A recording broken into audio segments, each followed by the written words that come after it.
Bismillahirrahmanirrahim. Alhamdulillahi wa kafa wa sallallahu wa sallama ala nabiyyina al-mustafa wa ala alihi wa ashabihi wa man ihtada bihudahu wa tabi'a atharahu ila yaumiddin wa ba'd. Teman-teman sekalian, kita kembali melanjutkan pembahasan kitab Al-Qaulus Sadid, Syarhu Kitab At-Tauhid. Dan pada pertemuan terakhir kita telah membaca tentang hadis ini, dan insyaallah pada kesempatan kali ini kita akan membaca hadis berikutnya. Ya, kita baca wa an Abi Sa'idin Al-Khudri, dari sahabat Abi Sa'id Al-Khudri radhiyallahu anhu, semoga Allah meridai beliau. Anin Nabi sallallahu alaihi wasallam qala, dari Nabi sallallahu alaihi wasallam beliau bersabda, qala Musa ya Rabbi 'allimni syai'an adzkuruka wa ad'uka bihi. Qala Musa, Nabi Musa berkata, ya Rabbi, wahai Rabbku, 'allimni syai'an, ajarilah aku sesuatu, adzkuruka wa ad'uka bihi, yang aku berzikir kepadamu dan berdoa kepadamu dengannya. Qala qul ya Musa la ilaha illallah.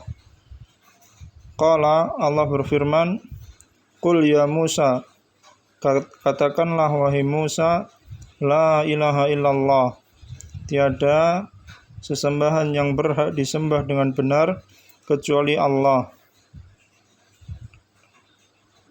Qala ya Rabbi kullu ibadika yaquluna hadza.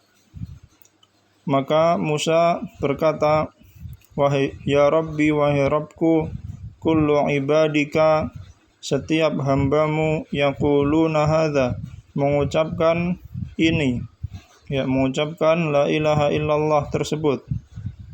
Qala ya Musa law anna samawati sab'a wa amirahunna ghairi wal aradina sab'a fi kifatin wa la ilaha illallah fi kifatin malat bihinna, ya, la ilaha illallah. Rawahu Ibnu Hibban wal Hakimu wa sahahahu. Ya.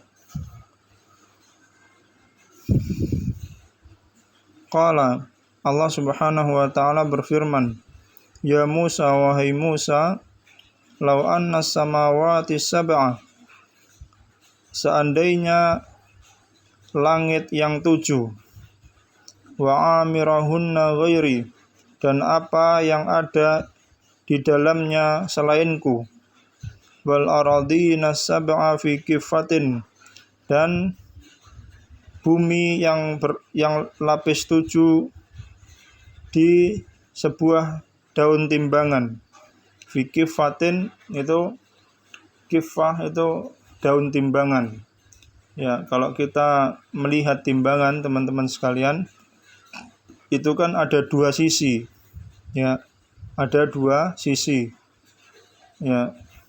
Nah, satu di antara sisinya itu bernama daun, ya, daun timbangan. Ya, kalau kita lihat timbangan kan jeglek-jeglik gitu ya. Ada kanan, ada kiri. Nah, itu namanya daun timbangan. Nah, seandainya, ya, kata Allah Subhanahu wa ta'ala, 7 lapis langit dan 7 lapis bumi, ya, dan apa yang ada di dalam langit selain Allah Subhanahu wa ta'ala, dan apa yang ada di 7 lapis bumi itu, ya, dan 7 lapis bumi itu, ya, di salah satu daun timbangan, ya, wala ilaha illallah fi kifatin, dan kalimat la ilaha illallah ini di daun timbangan yang lainnya, malat bihinna la ilaha illallah, ya, maka akan lebih berat kalimat la ilaha illallah. Ya. Jadi teman-teman, hadis ini ya menunjukkan bahwasannya beratnya kalimat la ilaha illallah ya dibandingkan 7 lapis langit dan 7 lapis bumi. Ya. Ini menunjukkan besarnya pahala ya seseorang yang mengucapkan la ilaha illallah ini. Ya. Karena tujuan manusia diciptakan, teman-teman sekalian, adalah untuk merealisasikan, untuk mengamalkan la ilaha illallah ini. Ya. Untuk mengucapkannya, kemudian meyakininya, dan kemudian mengamalkan konsekuensinya. Ya. Jadi apabila seseorang ingin masuk Islam, itu mengucapkan kalimat ini dulu. Ya. Dan kalimat ini adalah kunci surga. Orang yang tidak mengucapkan kalimat ini artinya tidak masuk Islam, maka dia tidak akan masuk ke dalam surga. Ya. Maka hadis ini menunjukkan bahwasanya besarnya pahala kalimat la ilaha illallah ini. Rawahu Ibnu Hibban wal Hakim wa sahahahu. Hadis ini diriwayatkan oleh Ibnu Hibban dan Al-Hakim, dan hadis ini disahihkan. Ya. Wali Tirmidzi wa hasanahu. Ya, dan di riwayat Imam At-Tirmidzi dan beliau menghasankan hadisnya. Ya, hadis hasan itu teman-teman sekalian derajatnya di bawah sahih. Jadi hadis itu bertingkat-tingkat. Ada yang pertama sahih, yang kedua hasan, yang yang ketiga, satu tadi sahih, kedua hasan, ketiga maudhu', ketiga dhaif, ya. Kemudian keempat maudhu'. Sahih yang pertama tadi adalah hadis yang diterima, yang derajatnya paling tinggi. Jadi hadis sahih itu bisa dijadikan hujjah. Ya. Kemudian hadis hasan tingkatannya di bawah sahih, tapi hadis hasan ini masih bisa dijadikan hujjah. Kemudian bawahnya lagi ada dhaif. Hadis dhaif ini sudah tidak bisa dijadikan hujjah, teman-teman. Ya. Jadi kalau kita mendapati ada hadis yang dhaif, maka kita tidak boleh memakainya untuk landasan hukum. Kemudian ada maudhu'. Maudhu' itu artinya palsu. Ya, berarti bukan hadisnya Nabi itu.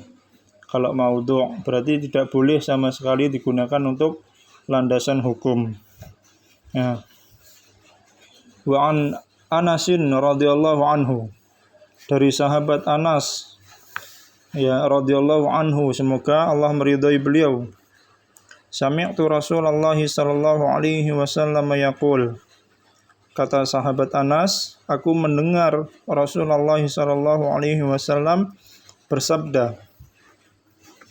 Qala Allah Ta'ala, Allah Subhanahu wa Ta'ala berfirman, ya bna Adam, wahai anak Adam, wahai manusia. Ya. Ya, yang dimaksud dengan anak Adam ya manusia, karena manusia seluruhnya ini semua berasal dari Nabi Adam. Ya. Lau ataitani biqurabil ardi khataya, andaikan kamu bertemu denganku biqurabil ardi khataya, membawa sepenuh bumi berupa dosa. Ya. Tsumma laqitani la tusyriku bi syai'a, namun engkau bertemu denganku dalam keadaan tidak menyekutukanku, tidak berbuat syirik kepadaku. La ataituka biqurabiha maghfiratan. Niscaya sungguh aku akan mendatangimu dengan sepenuh bumi pula berupa ampunan. Ya, ini keutamaan yang luar biasa teman-teman dari kalimat la ilaha illallah. Ya. Hadis ini menunjukkan bahwa kalimat la ilaha illallah itu sebab terampuninya dosa. Ya, di sini Allah Subhanahu wa taala mengatakan, "Wahai manusia, seandainya kamu bertemu denganku, kamu meninggal dunia, kemudian nanti dihisab di hari kiamat, ya, biqurabil ardi khataya, kamu membawa dosa sepenuh bumi ini. Ya, dosamu itu sepenuh bumi ini. Ya, kamu membawa sepenuh bumi ini berupa dosa. Ya, bisa dibayangkan dosanya banyak atau sedikit itu. Ya, banyak itu. Sepenuh bumi, bayangkan dosanya itu. Berarti banyak sekali dosanya. Ya. Tsumma laqitani la tusyriku bi syai'a. Tapi engkau wahai manusia menemui aku meninggal dunia dalam keadaan tidak menyekutukanku, dalam keadaan tidak berbuat kesyirikan. Ya, la ataituka biqurabiha maghfiratan. Maka aku akan mendatangimu dengan sepenuh bumi pula berupa ampunan. Maka artinya teman-teman sekalian, ya, artinya orang yang dosanya itu banyak, ya, tapi dia tidak pernah menyekutukan Allah, ataupun pernah menyekutukan Allah tapi dia sudah bertaubat dan dia meninggal dunia dalam keadaan tidak membawa dosa kesyirikan. Ya. Tapi dosa-dosanya yang lain banyak. Misalnya dia zina, dia durhaka pada orang tuanya, ya. Dia pokoknya dosa-dosa yang lainnya dikerjakan. Ya, banyak dosanya. Tapi dia tidak menyekutukan Allah. Dia tidak berbuat kesyirikan. Nah, ini harus digarisbawahi. Dia tidak berbuat kesyirikan. Maka Allah Subhanahu wa taala berjanji akan mengampuni dosa orang tersebut, ya, meskipun dosanya banyak, tapi dengan syarat dia tidak menyekutukan Allah Subhanahu wa taala. Dia tidak berbuat kesyirikan. Dia tidak menyembah kepada selain Allah. Ya, dia tidak berdoa kepada selain Allah. Dia tidak takut kecuali hanya kepada Allah. Ya, dia tidak berharap, ya, kecuali hanya kepada Allah. Ya. Dan ibadah-ibadah yang lainnya yang itu semua ditujukan kepada Allah, tidak ditujukan kepada selain Allah Subhanahu wa taala. Maka Allah janjikan kepada orang yang seperti ini akan diampuni dosa-dosanya meskipun dosanya itu banyak. Ya. Maka ini harus menjadi pemacu kita, teman-teman sekalian, untuk selalu belajar tentang la ilaha illallah ini. Jadi kita hidup di dunia ini, alhamdulillah kita diberikan hidayah oleh Allah Subhanahu wa taala memeluk agama Islam. Ya, kita menyembah hanya kepada Allah. Ya, tidak seperti agama-agama yang lainnya, ya, yang mereka menyembah kepada selain Allah. Ya, kita alhamdulillah diberi hidayah oleh Allah memeluk agama Islam. Ya. Tapi tidak